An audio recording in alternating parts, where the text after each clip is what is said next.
Hello and welcome to this edition of 101 with Montgomery County Executive Ike Leggett.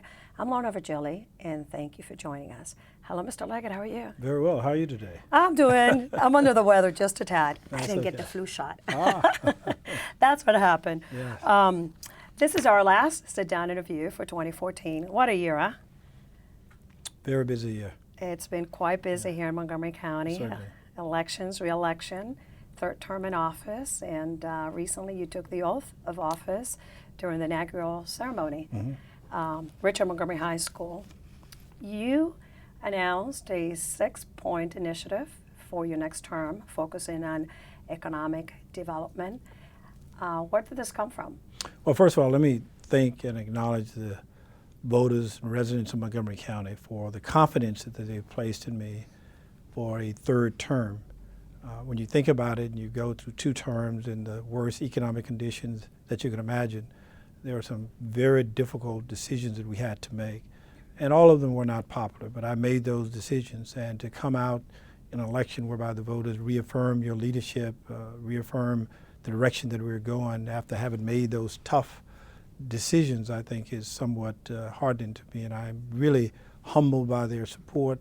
And I really appreciate the fact that they have such confidence in me. And I believe going forward we can make a more positive difference for Montgomery County long term. So I'm really thankful for the voters of Montgomery County. Economic development. So that your initiatives, 6 points to accomplish, very ambitious to begin with for the next 4 years. Well, keep in mind what I said. There was 6 for that day.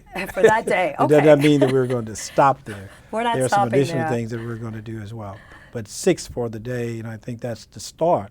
Now, here's why I made that decision. First of all, we have to look at the national economy overall, that it has improved, but it has not improved to the degree that everywhere across the board we have the confidence that without some additional support or assistance, we could get where we want to go.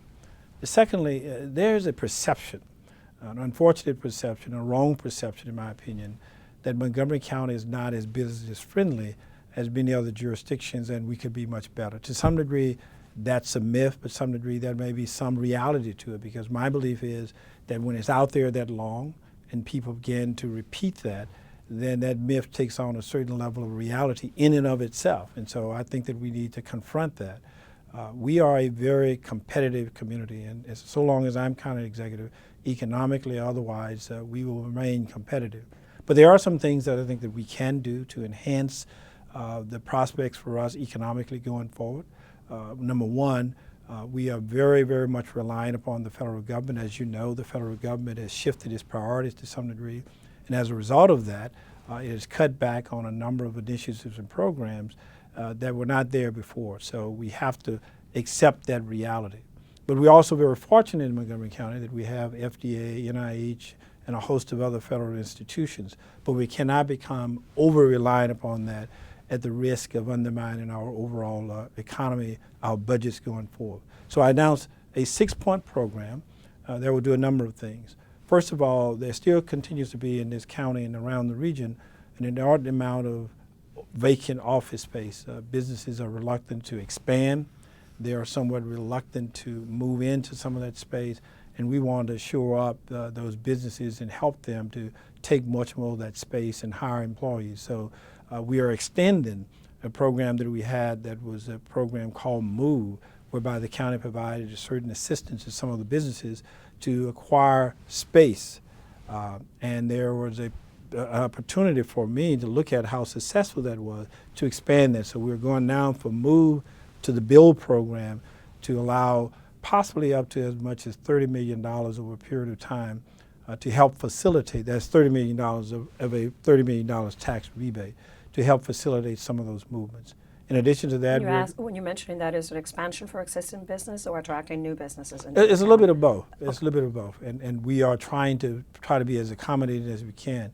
You can't do that solely for businesses that are coming into the county when you have some very exciting businesses that may want to expand. So we're going to have criteria that will allow us the flexibility to really do both, but it's going to be very tight in terms of the eligibility to in fact be a part of that. In addition to that, we're going to enhance the streamlining. We are going to look at a prospect of delivering on something that I think that we can, with a little bit of assistance here, that if you come to us with a plan, we plan to turn those plans around within 30 days. 30 days, which is pretty ambitious. We're also announcing the creation of a business ombudsperson who could come in to find where there are glitches or problems, be an assistance, a voice to the business community so that we have this transparency, we have this working relationship that would allow us to cut through any of the kinds of challenges that we traditionally have seen. That's part of that. A portion of that program will involve our workforce areas as well, making certain that we enhance our ability to especially provide the jobs that people really need and have them trained and put all of that together, consolidate that. We intend to do something about the 22% of our graduates that do not go to college. Yeah, those were the 2 points that we're focusing more on the youth. Yes. The one about sort of mentoring youth that are tech savvy that might want to go into becoming entrepreneurs in that industry, and also more vocational. Yes, that's the MC squared, whereby we are going to enhance and probably do a better job, in my opinion, of connecting those young entrepreneurs in these tech-savvy areas, putting them together with venture capitalists, giving them mentorship, providing them hopefully with some office space and opportunity for them to garner more expertise and more business-savvy abilities to turn their ideas into a very profitable venture. You know, you had wonderful ideas, great research and development, but the problem is you can't translate those ideas into some type of commercial entity, and we're going to help them do so. One of the things you mentioned was creating an independent transit authority. Yes. Question obviously would be, does it have anything to do with the political landscape at the state level and the future assistance funding from the state? Yes and no. That it's projected. Yes and no. County? My task force that I created last year had actually floated a similar idea to this, and I wanted to make certain that idea was something that we can move forward on. And the other part of it is that the state continues to have some budgetary challenges. The likelihood that the state can help fund as a major funder for a major transit system completely across the board in any jurisdiction is highly unlikely at this point in time. They can help, they can assist. And so we have to be a little bit more creative in coming forward with ideas that would help us move some of these transit projects along. Without that, we can't build on those economic development projects that I mentioned earlier. We're going to take a short break, Mr. Leggett. When we come back, we're going to talk about your recent trip to India, and we're going to go down memory lane, some of the things that were accomplished during 2014 here in Montgomery County. Stay tuned. We'll be right back.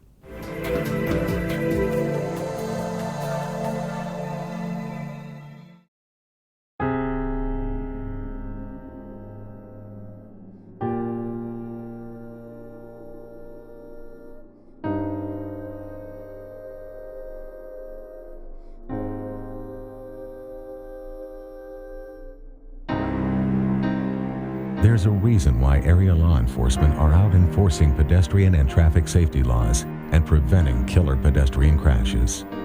Be alert. Be street smart. Are you sure they can recycle us, Clamshell? Hey, Dome, we're on a new recycling postcard. I can't wait to make a new start. Maybe I'll be a red carpet at a big premiere. And I'll get to paint the White House. Shh, here he comes. Now you can recycle more plastics in Montgomery County, including #1 PET plastics such as clamshells, deli containers, trays, lids, domes, and cups. Woohoo! We're in! For more information on recycling, contact the Montgomery County, Maryland Division of Solid Waste Services at 311. The wait is over. Recycle more plastics today.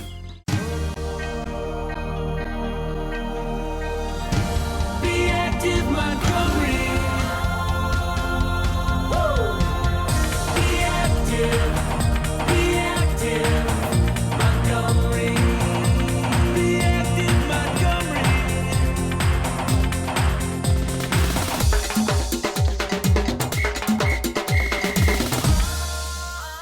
Be active, Montgomery. This message brought to you by FEMA. Home fires occur most often in winter. Keep anything that can catch fire at least 3 feet from heating equipment. And never use an oven to heat your home. Stay in the kitchen when frying, grilling, or broiling food. Turn space heaters off when you leave the room or go to bed. Make sure all vents are clear of snow and ice to allow carbon monoxide to vent outside.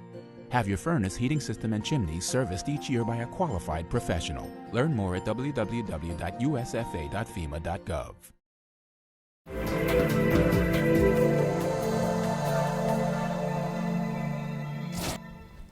Welcome back to 101 with Montgomery County Executive Ike Leggett. I'm Lorna Virgili. Before we went to the break, we were talking about transportation in the state. And one of the things that did happen this year were obviously elections. You were elected, and the change of guard of sorts in Annapolis. How do you feel that might impact Montgomery County and its relationship with the state when it comes to not only transportation, but also school funding, which was a major priority for you last year? Well, first of all, I think that the change in leadership will have to recognize. Not last year, this year. Yes, that's right. The change of leadership will have to recognize certain realities, and that is Montgomery County continues to be the economic engine of the state of Maryland. So as we create jobs, we create opportunities. It not only helps Montgomery County, but it really helps the entire state of Maryland. We are the largest jurisdiction, the largest number of employees, and we have some creative ideas about how we can continue to advance the jobs and opportunities, not just for Montgomery County, but for the state of Maryland. So that's the first message we want to get across. The second message is, of course, that a lot of this economic development is tied to transportation and it's tied to the quality of schools. That's why people move to Montgomery County, the quality of schools. So if you want to help the state of Maryland, it's important that you help Montgomery County. And to help Montgomery County, you need to have school constructions at a level that we think is appropriate to meet the growing demands. We have more students entering Montgomery County, 2,500 per year, and that will continue. So it's outpacing virtually all other jurisdictions, many 4 or 5 jurisdictions combined. And then secondly, you need to have the transportation network. A, it's an investment that's worthwhile. B, it's about jobs that are created to create that infrastructure. And 3, it's about jobs that are created after that because it enhances the development opportunities going forward. So I think that we have a very strong case to make with the new governor, Governor Hogan. We have a very strong case to make, hopefully, with the new Secretary of Transportation and others about how all of this is connected. So we've had a political change. But in reality, I think that we're all on the same page. We want additional jobs, we want to cut costs, we want to streamline, and we want to make certain that we continue to provide the kind of impetus for the rest of the state. Let's go back to economic development, and you recently led a mission to India. 7 cities in 10 days. That was quite the trip. We were talking about it before we started taping the show. That was 7 official cities. There were several others in between. Several other stops in between. Signed the sister city agreement with the city of Hyderabad. Hyderabad, yes. I guess I said it in Spanish. And also you attended the U.S.-India Tech Summit. Summit as well.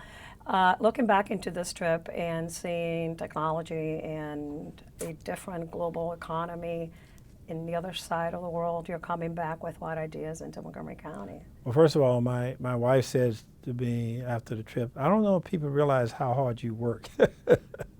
I want you to imagine now, in terms of the amount of travel in that 14 days, imagine a round trip from Washington, D.C. to L.A. and back, a round trip. Imagine doing that 7 times in 14 days. And then imagine on top of that 10 to 12 hours of land travel in between with meetings, discussions, interviews, you name it. We did all of that in a relatively short period of time. So it was a very exhausting but exhilarating trip because we had an opportunity to expand the band of Montgomery County and first establish the sister city relationship with Hyderabad, which is an economic engine that in and of itself in India in terms of technology, and also building on some biotechnology opportunities that we have with firms that are working either here in Montgomery County or expanding in India or vice versa. So we have some opportunities. We made some very strong pitches to a number of businesses. One emphasis that I think has an opportunity to expand, and one of the places they are looking at is Montgomery County. So going there to their headquarters in India and making this pitch to push them to make certain that they fully consider Montgomery County, I think it was well worthwhile. And that comes with several hundred jobs if they go through the process. And over the long term, it could be even much more than that. In addition to that, we had a number of Montgomery County business people. The East County Science Gateway is looking to expand, to grow, and to enhance this relationship with the FDA. And so I think we had some number of good contacts there, which there would be some of those businesses that would be relocated in Montgomery County, and they're working out the details for those as well.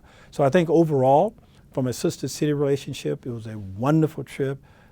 Establishing a relationship with Hyderabad is wonderful for Montgomery County.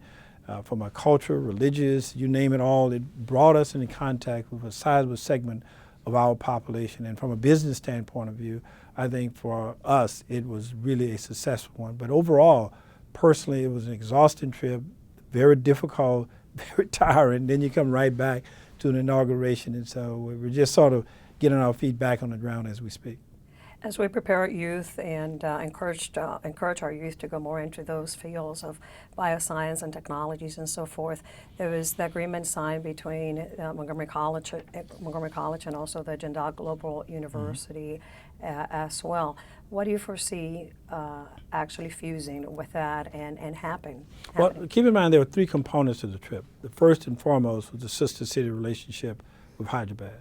The second was Montgomery College's building on its brand that they've started in India, working with a number of institutions there, the Jindal Corporation and its ability to help them and preparing them for a college transition for many of the people in India, and having joint relationships both here in Rockville, in Montgomery County, as well as India, exchange programs as well. So it's a wonderful enhancement for them and an opportunity for them to extend the brand of Montgomery College, a college system which is one of the best in the entire nation. And the third part of it was the business opportunity, connecting our business people with the people in India and vice versa, so that we can span on that band. So all of those things together provided an impetus for the trip in and of itself.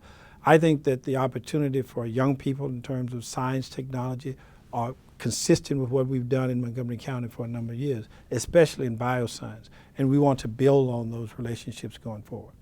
Should we push more for those fields, not when our children go into Montgomery College and in the local and state schools, but also at the MCPS level? Is that something that we should focus more? Yeah, oh yes, certainly, because they provide good workforce training for many of the employees. Secondly, it's a transition into college for those who may want to do that as well. And it provides us with a local opportunity that is a relatively inexpensive charge compared to many other places. And it feeds into what we have been about in Montgomery County, the emphasis on education, the emphasis on technology, biotechnology, and the college has been a wonderful partner in facilitating that. And they also have the Hercules Pinckney Science Technology Park right there on this campus as well. So they are in both places. They are part of the educational field that I've mentioned, as well as the development area for their own biotechnology park that's on their campus as well. In fact, this is the only junior college in the entire country with a life science park. Okay, we're going to take a short break, Mr. Leggett, and when we come back, we're going to highlight some of the things that happened here in Montgomery County during 2014. Okay. You stay tuned. We'll be right back with Montgomery County Executive Ike Leggett.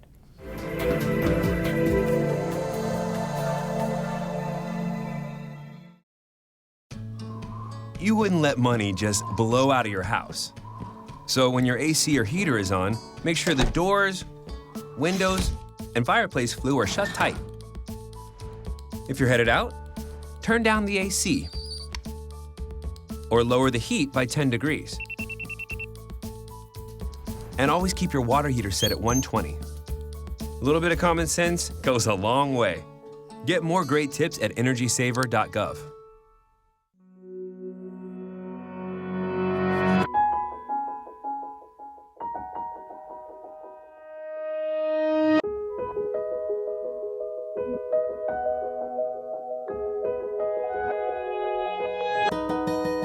For those dealing with the daily struggles of caring for a loved one, we hear you. That's why AARP created a community with experts and other caregivers to help us better care for ourselves and the ones we love.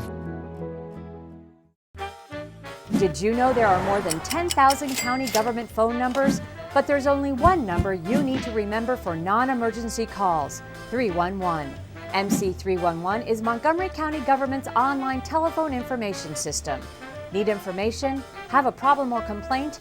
Trying to locate a county government facility? Call 311. The call center is open Monday through Friday, 7 a.m. to 7 p.m. The website is available 24 hours a day, 7 days a week.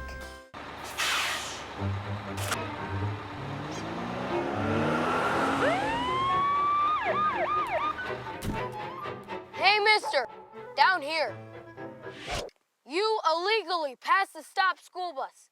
I'm placing you in timeout. And this timeout means big fines, plus you really could have hurt somebody. That's why school buses are being equipped with video cameras to help kids like me stay safe. So respect the bus.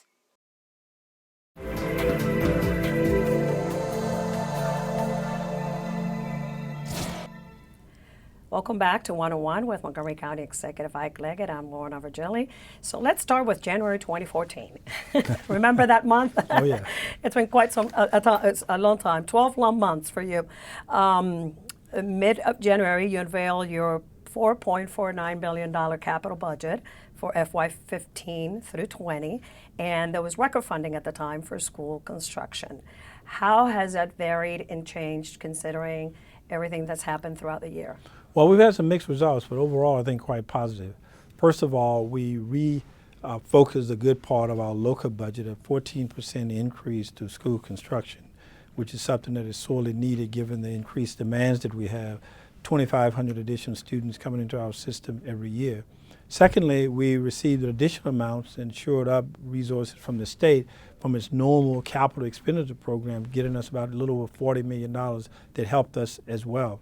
And thirdly, I think we made some good progress as it relates to the state. We laid out a very strong case, and I think we're going back this year to try to come up with a permanent solution that is for the state's secondary contribution to this plan. So it's a three-legged stool. One, local contribution. Secondly, the state's normal contribution of its typical construction plan. And then thirdly, we're asking for a special contribution to help us in terms of leveraging bond funding to go forward for even greater expansion. But we have a huge backlog of unmet needs here in the county for the tremendous amount of growth that we've experienced in the last few years, and we certainly need the help to be supportive of that. After the capital budget, obviously, is the operational budget, which you presented to County Council in March of this year, $4.97 million. $5 billion. $5 billion. Yeah. $4 million, really. For almost $5 billion. Yes. And public safety was one of your top priorities at the time, with a 5% increase to continue the trend of crime reduction in the county. Yeah, we've been very fortunate in Montgomery County, and something I've said before, that we're fortunate that we provided additional housing at all levels, something I believe in strongly. But housing in and of itself is not the answer unless those houses are in place where people feel safe. No matter the value of the house, we want people to feel safe. So we reduced crime overall by 33% and serious crime by 27%. So that's a huge reduction, and we're quite fortunate to have an outstanding police chief. The men and women in our department are dedicated, committed, loyal public servants, and you cannot find better law enforcement officials anywhere in this country. And I think that's a real sign for us, and the leadership that we have there, I think, is tremendous. We're adding also to the technology to make sure that we are technologically sound, we have the equipment, and most important, the support and training and leadership for our officers. We made tremendous progress in their area, but I believe that we can make even greater progress going forward. So I was excited about the budget in a number of ways that we shored that up. In fact, throughout the recession, we continued to increase the size of our police force by approximately 140 additional officers going through the recessionary period. And of course, we added additional resources for our libraries that had been reduced during the height of the recession. We increased the number of hours that the libraries are open, as well as additional personnel. All of those things together, I think, goes to the quality of life of things that people look for in Montgomery County. I'm sure you're already getting ready for the FY16 budgets. And what's the landscape with that? What does it look? How does it look like? Well, the good part of it is that we anticipate that the budgetary conditions will not be as bad as they've been in the last few years. The bad part of it is that we're not out of the woods totally. The state continues to struggle through its budgetary challenges. There's a huge deficit at this projected deficit at the state level, and that could very well have some impacts on Montgomery County.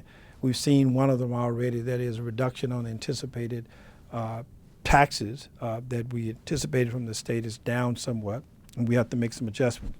So we're emerging from this crisis in fairly good condition, but we want to do so in a much more cautious manner so that we do not overpromise, overspend, and get us back in the situation we were in some years ago. So there's both good news and bad news as it relates to that. I'm concerned about the construction component of this because we had anticipated going forth on a number of major construction projects, either in transportation, school construction overall, and just general improvements in terms of our infrastructure. So that's a little bit of a concern for me. And early next year, you will be hosting again your budget town hall meetings, forums Yes. throughout the county so that county residents have a say during the process of you getting it ready. That's correct, and we believe that that's an opportunity that is afforded to our residents at the beginning of the process so that they would know what I'm thinking, have some impact in terms of what I may add into the budget, so this process goes much smoother as we move forward and there are follow-up discussions at the county council. Two pieces of legislation that you did sign this year, which was increase on the minimum wage in Montgomery County and also ban the box in the county. One went into effect October 1st, the minimum wage to $8.40 in Montgomery County, and the box will enter into effect probably mid-February 2015 in the county. A little bit about both and your take on those. Well, they're both tied to some degree. Let me take the last one first, that is ban the box. It doesn't mean that you have to go out and hire people that you're not predisposed to hire, that they may be pre-proposed not to hire. What it suggests is that there are some people, because of a past criminal record, may be totally eliminated before you even get the chance to interview those people. And so what we want to do is that you do not have this automatic check off. You've committed a crime when you were 16 years of age or 18 years of age, and you're now 35 or 40 years of age with some level of productivity.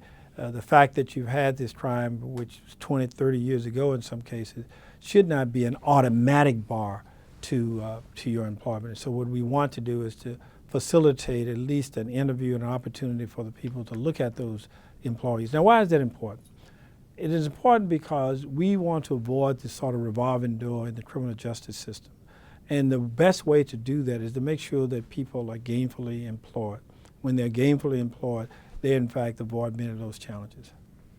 And minimum wage, obviously, it's something that's supported, and I think if you look at the support around the country, it is very, very well supported across the board. The reason why is we want to make sure that people have jobs which they can afford to live in the communities that they work in and have the ability to go out and buy and be a part of this productive economy that we have.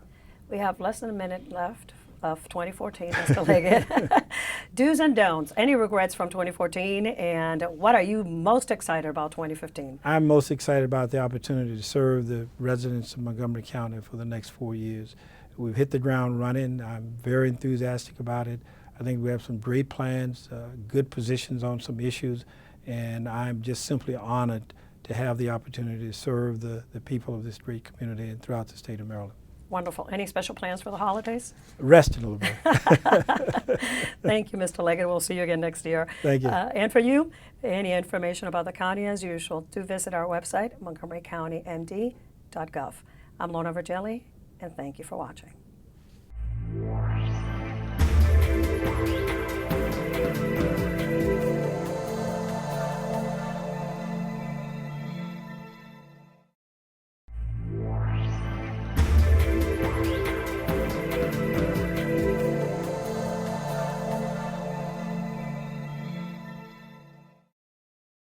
So, I'm kind of new here, but I've noticed a trend. My human does this funny thing where she goes around and gets all my toys, and then she hides them in that basket by the door. It's like, hello, that's where you put it last time. You were the worst at hide and go seek. Ever pull into a parking lot and think, what's up with those pedestrians? Sometimes they seem so oblivious to vehicles. Park, start walking to the store, and wow, those drivers are so aggressive. They act like the lot is theirs. It's no wonder that nearly 1/3 of pedestrian collisions occur in parking lots, and a significant number cause severe injuries. Avoid becoming a statistic. Drivers, don't run over people. Pedestrians, don't get run over. It's that simple. Heads up in parking lots.